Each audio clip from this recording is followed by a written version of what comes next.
पर ज्यादा चर्चा के लिए major Mohammad Ali Shah phone line पर हमारे साथ जुड़ गए। मेजर, क्या कहेंगे जिस तरीके से 8 नेवी अफसरों को जो कि भारतीय है फांसी की सजा सुना दी गई है कतर में, क्या कहेंगे सर? दरअसल घटना घटी थी जी जी बहुत शौक लेते हैं और ये जरा मीडिया में खबर किसी कारण पता नहीं क्या हमने पूरी एक मुहिम भी चलाई यहाँ से फौजी अफसरों ने, लेकिन आप जानते हैं नेवल अफसर ने, लेकिन आवाज कहाँ तक पहुंचेगी। तो काफी मीडिया ने था कहीं पे पासिंग मेंशन किया था, लेकिन जिस तरीके की ये खबर बननी थी वैसे मुझे लगता नहीं कि उसमें वो हेडलाइन डिजर्व करे, क्योंकि 8 बहादुर जांबाज फौजियों के नाम है। और ये देखिए, हम फौजी जो है ना, हम जीते साथ में हैं, हम मरते साथ में हैं, हम हर चीज साथ में करते हैं। हमारी जो स्पिरिट बिको है, हमारा जो बॉन्डिंग है, हमारा बहुत ही अटूट रिश्ता रहता है, चाहे आर्मी हो, नेवी हो, एयरफोर्स हो, हम अपने आप को फौजी वर्दी वाले मानते हैं। अब आप देखिए, इनको जब ये मौत की सजा सुनाई गई, डेथ सेंटेंस, जो कि बहुत बड़ी बात है, जो कि बहुत बड़ी बात है, इन पे आरोप लगे जासूसी के, ये वो, अरे अपना काम करे थे। और मुझे लगता है कि किसी भी हालत में बाय हुक और बाय क्रुक हमारे इज्जत का सवाल है, हिंदुस्तानियों का, हमारे मोराल का सवाल है, इनको बचा लेना चाहिए था। और अभी भी मैं कहूंगा, अभी भी इट्स नॉट टू लेट, अभी भी वक्त कुछ बिगड़ा नहीं है, बस सुनाई भी गई है, हुई तो नहीं है, खुदा ना करे, भगवान ना करे, गॉड फॉरबिड। तो अभी भी मैं कह रहा हूं वक्त है, बी ऑप्टिमिस्टिक, अच्छा सोचिए, कुछ अच्छा निकल कर आएगा। हमको इन फौजियों के साथ पूरे देश को, पूरी दुनिया को खड़े रहना चाहिए, अटूट, बिल्कुल मजबूत तरीके से। और जब हम सब में एकता होगी, हम अपने फौजियों के लिए खड़े रहेंगे, तब देखिए, मैं बता रहा हूं, अगर एक मुहिम चलाई जाए बिल्कुल कि उनको रिहा किया जाए, क्योंकि जो आरोप उन पे लगे हैं कुछ साबित तो हुए नहीं, पता नहीं कहां से क्या मन घटक कहानियां, पता नहीं कहां से क्या वो दिखा रहे हैं, पता नहीं क्या हम ट्विस्ट कर रहे हैं, क्या साबित करना चाह रही है वहां की सरकार कतार की। देखिए, मैं कतई नहीं मानूंगा, फौजी आदमी जो होता है उसको रिटायरमेंट के बाद पेंशन मिलती है, हम कंफर्टेबल रहते हैं, और नई भी मिलती है जिनको, जो पहले पेंशनेबल एज या सर्विस से पहले छोड़ गए, उनको रिसेटलमेंट फौज करवाती है।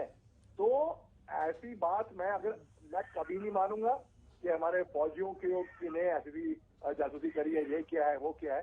अरे हमको किसी भी सरकार को इसमें पहले ही हमारी विदेश नीति, हमारी डिप्लोमेसी, हमारी फॉरेन पॉलिसी अव्वल दर्जे की है हर तरीके से, लेकिन यहाँ पे हमको बताना चाहिए अपने फौजियों को, हमारे डिफेंस मिनिस्टर को बात करनी चाहिए, हमारे फॉरेन मिनिस्टर से, मिनिस्टर ऑफ एक्सटर्नल अफेयर्स से, इनको बात करनी चाहिए कतर पे के डिप्लोमेट से, वहाँ के पॉलिटिशियन से, वहाँ की हुकूमत से, वहाँ के जितने भी टॉप लीडर्स हैं, किसी भी हालत में, किसी भी सूरत में हमें अपने फौजियों को बताना पड़ेगा। क्योंकि बिल्कुल मेजर शाह, बिल्कुल सही कह रहे हैं आप। जिस तरीके से ये घटना घटित हुई है और जिस तरीके की चीजें निकलकर सामने आ रही है, तो भारत सरकार की जिम्मेदारी बनती है कि अपने भारतीय अफसरों को वापस लाएं और सकुशल वापस लाएं। वहीं दूसरी तरफ अगर बात की जाए, 30 अगस्त 2022 को इन्हें गिरफ्तार किया गया था, और जो जिस तरीके से आपने भी जिक्र किया कि जो तमाम आरोप इन पर लगाए जा रहे हैं वो साबित तो हुए नहीं, तो फिर किस आधार पर उन्हें ये फांसी की सजा यहां पर दे दी गई, ये एक बड़ा सवाल है।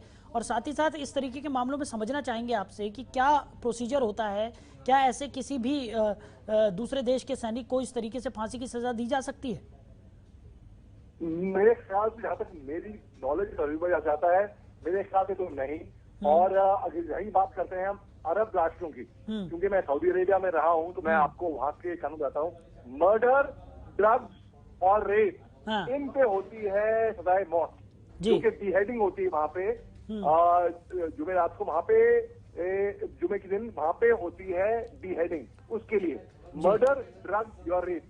तो अब पता नहीं क्या कानून, किस कानून के मुताबिक क्या, भाई मैं तो कह रहा हूं भारत सरकार को ही नहीं, अगर आज हिंदुस्तान के भूतपूर्व फौजियों के साथ ये हुआ है, क्या गारंटी है कि कल किसी और मुल्क के भूतपूर्व फौजियों के साथ ऐसा नहीं होएगा, किसी और मुल्क में, कतर ही नहीं कहीं पे भी। तो किसी भी हालत में, हर सूरत में इंटरनेशनल कम्युनिटी को एक प्रेशर बना लेना चाहिए कि नहीं, ऐसा कुछ नहीं हुआ है, कोई कुछ साबित तो हुआ नहीं है, बल्कि आप क्या साबित करना चाह रहे हैं, इनको फांसी सजा सुना के क्या दिखाना चाह रहे हैं, दादागिरी दिखाना चाहते हैं, क्या कहना चाह रहे हैं? मैं उनके परिवार वालों को, जो मेरे को सुन रहे होंगे इस चैनल से, क्योंकि मैं आपका इस चैनल का ये क्लिप का ये लिंक जरूर मैं पूरे जितने फौजी ग्रुप्स हैं उनमें पहुंचवाऊंगा और उनको भी बोलूंगा कि ये शेयर करें और ये उनके परिवार वालों तक पहुंचेगी ये बात। ठीक है। कि भाई हम सब आपके साथ खड़े हुए हैं। हाँ। हम सब मुश्किल वक्त में आपके साथ खड़े हुए हैं, अकेले मत समझेगा। और अभी भी कुछ बिगड़ा नहीं है, बस सुनाई गई है ना जी। जो कि हाँ खौफनाक है, दर्दनाक है, मैं मानता हूँ डरावनी है खबर ऐसी, लेकिन मेरे को कहीं ना कहीं दिल के किसी कोने में ऐसी उम्मीद जाग रही है कि भारत सरकार कुछ ना कुछ मुमकिन करके दिखाएगी, उनको रिहा करके दिखाएगी आखिरी दौर में। ठीक, चलिए मेजर शाह हमारे साथ जुड़ने के लिए और इस तमाम चर्चा के लिए आपका बहुत शुक्रिया।